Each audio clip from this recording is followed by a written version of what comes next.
You can add a new client two ways. First is by clicking this plus icon in the top left corner, then click Client. The next way is by going to the Client section and then clicking the Add New Client button in the top right corner.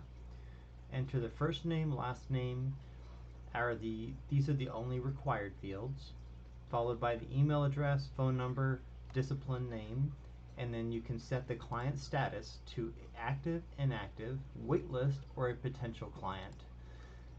When you enter the email and phone number, these will be the points of contact that the client will receive your appointment reminders and information on how to access the client portal.